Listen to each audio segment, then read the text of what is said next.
Esto es Cósmica Fanzine Podcast. 1882, por Andrés Camilo Rodríguez Yunda.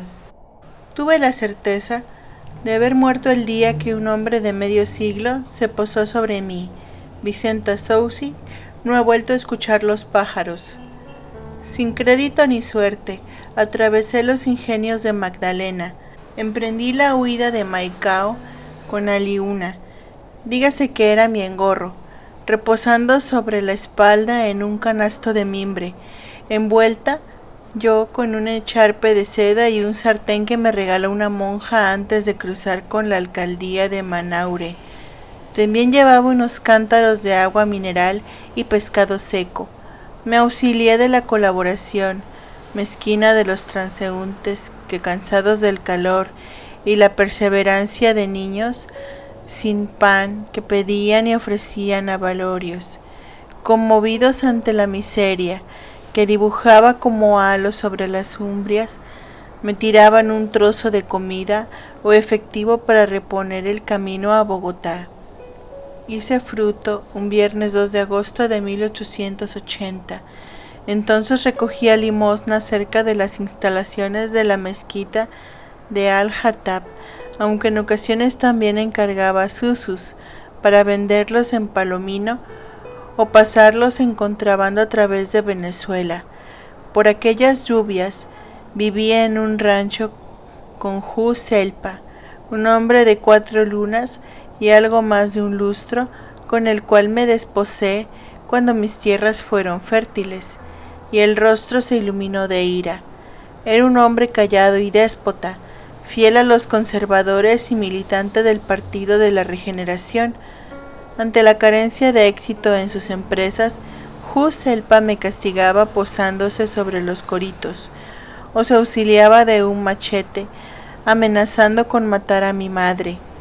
Escapaba entonces a una hacienda y pasaba un buen rato allí cultivando verbenas o contando el ganado, hasta que el cacique, un hombre de prunos dulces, me obligaba a cumplir con el deber de manceba. Cayeron los dientes y el cabello se volvió rígido, los senos cayeron hasta tocar el vientre y supe que echaría raíces. Durante una crisis en el 80, aquel bandido me trajo a rastras hasta Maicao, obligándome a pedir limosna o a trapichear con otras mujeres que, como yo, corrían las laderas de ese desierto sin nado ni propósito. Un día rompí fuentes y ante el dolor tuve que hacer uso de las matuteras del pueblo para soportar el parto. La niña nació a las 4:30 de la tarde y una piscofina se posó sobre la ventana. Tal era la ruina, aquel vástago que solo se dibujaba como un yunque de carne sobre mi cuerpo cansado que anhelaba el sopor. Pasé unos días en cama, tenía la cabeza llena de viento. Aquel verdugo tuvo paciencia, en ocasiones me pasaba algo de comer, o le hacía cucamonas a la criatura. Una mañana me cogió de los cabellos, agitándose con impaciencia, y el espíritu que ya se había marchitado desde antes, se fue a la mezquita de siempre, a esperar a los señores que con sus levitas se apiadaban en veces de mí y me regalaban el sustento o un jirón de carne. Recuerdo bien que, a eso de las 8 de la mañana, una señora se bajó de un cabriolé y le pidió a los lacayos que desmontaran las mulas y le pasaran su hábito. Aquella dama estaba vestida de sol, y sus ojos llenos de arrogancia me lanzaron una mirada de odio que desbarató la vergüenza. Estaba pronta a marcharme, pero escuché a uno de los maîtres hablar sobre una bonanza en la industria del caucho de Vichada, que había hecho que muchos provincianos se mudaran a la capital para armar nuevos negocios desde el centro con las multinacionales, que la nación iba viento en popa.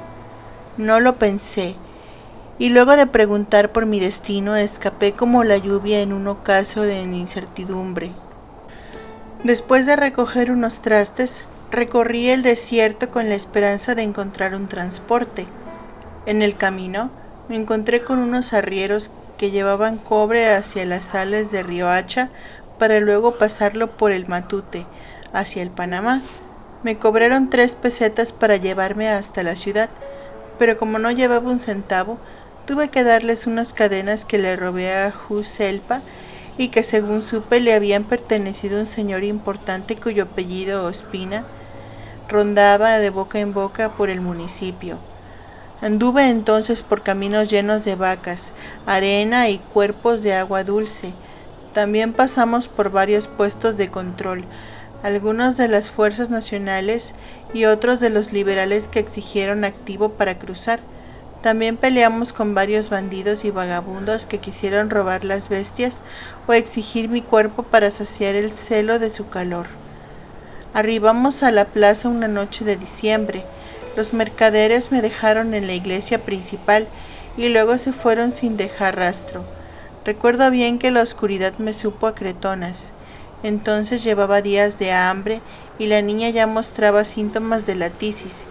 Sin saber qué otra cosa hacer, me adentré en el templo, donde un hombre escuálido de ojos cansados proclamaba una misa con tono sombrío. Había pocos fieles y pude sentarme.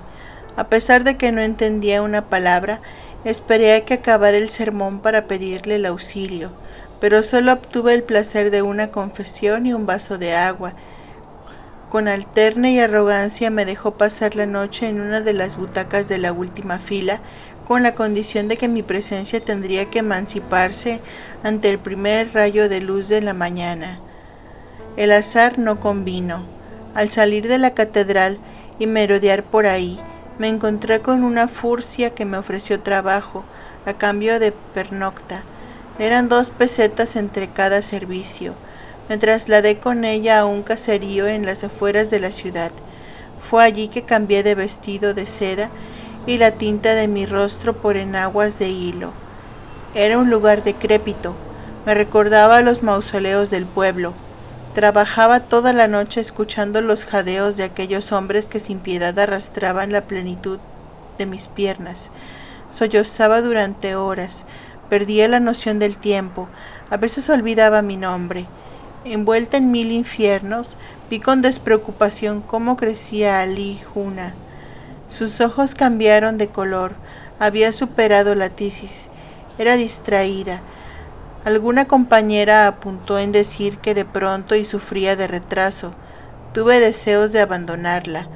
Me la llevaba a tientas hasta la cabecera municipal y le dejaba en alguna tienda con la esperanza de que alguna moza de buena casta la encontrara por error y la adoptase. De ese modo se la llevaría lejos hacia el norte, pero me carcomía la conciencia y regresaba con actitud diligente a recoger la raíz de mi infortunio. El 7 de enero de 1881 conocí a don Sacramento. Aunque frecuentaba el burdel con asiduidad, jamás había dormitado en mi cópula. Sin embargo, su querida no estaba, pues eran días de fiesta.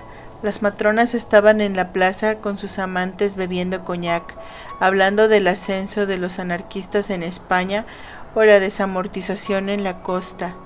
Era hijo de un comerciante de hierro en Montería. Tenía una tez oscura y los ojos como perdidos. Entonces creí encontrar el idilio. Yació sobre mí varias veces. Le confesaba entre su cuerpo escuálido y derruido por la guerra.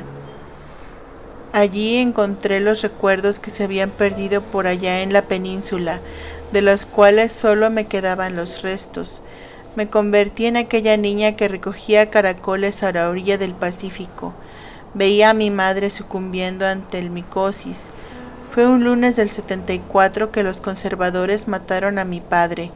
Entonces quedé bajo el cobijo de un cuerpo frágil que murió una mañana de julio, dejándome por toda fortuna una choza piripi y unos cuantos duros, con los cuales logré mantener hasta que hubo sequía. Allí el cacique me obligó a ceder ante la madurez de Juselpa, el cual accedió con fuerza, rompiendo los pétalos. También le conté sobre mi trabajo, de mi odio hacia Ali Juna. Hubo detalles sobre lo más mínimo, hasta de las veces en las que Kreminina, Una de las mozas robaba mis enaguas o rompió los vestidos. Lloraba al recordar esos hombres y cuerpos sin rostro que se limpiaban luego del acto, escupen sobre el suelo para no cruzarme jamás. Sacramento era impávido, tal vez el vicio de la moral le obligase a rescatarme. Volvía a emprender la huida. Decía él, ya cansado de mi presencia o del sexo, que solo el gran niño podría perdonar tal agravio. Intentaba no hablar demasiado para no hacer de mi presencia un escollo, pero la niña chillaba de hambre o las bestias se cansaban, y hartas de nuestro peso, derrumban los pocos artículos de los cuales el hombre maldecía a los 4 mares. Aquella empresa se presentó una tarde. Conté con mis pretensiones de llegar a la capital. Fue que aceptó llevarme hasta su casa en Quibdó, con la intención de que tomase el ferrocarril hasta Cundinamarca. Sabrá Dios cómo. Debía ser en un resquicio de tiempo. Sin embargo, las cosas no se construyeron de acuerdo a mis utopías. Sobre la cuenca media del río Atrato, luego de días de viaje, nos encontramos en una choza humilde, administrada por una mestiza de cabello ingrávido que apenas llegué. Me miró con asco e intentó expulsarme. Era su esposa. Dígame, doña Clotilde, doña. Sospechaba de nuestro romance. Le pegaba a la niña y no me permitía probar bocado. Eso hasta que llegaba a Sacramento, y luego de pegarle, accedía a algo de carne y sopa de verduras para recuperar el buen calcio. Empero, aquella mujer era Dafne. Entonces, una mañana me solicitó compañía para recoger unos duros en el río Magdalena, que llegaban desde un vapor cortesía de un primo suyo, decía ella, que venía del norte, donde el dinero crecía como las mangíferas. Llevé a la niña otra vez sobre la espalda. Tomamos un transporte hasta la ribera del río, cerca de un bosque lleno de árboles. No divisé más que aves pusilánimes posando en medio de los manglares. Entonces desapareció. Esperé, tal era mi pretensión de que su corazón temblara ante la falta. Dejar a esta moza en medio de la nada sin pan ni transporte, ¿era eso tan cristiano? Me senté con Ali Juna en una piedra y allí divisamos el crepúsculo, hasta que el sol echó las bruces encima. Entonces lloré y llamé a Sacramento, tan inútil como fuera su nombre en medio de aquel silencio de luz que solo era interrumpido por los cantos de los grillos o de las luciérnagas que buscaban refugio en medio de los árboles. Vagué durante días, caminando en círculos entre la hierba.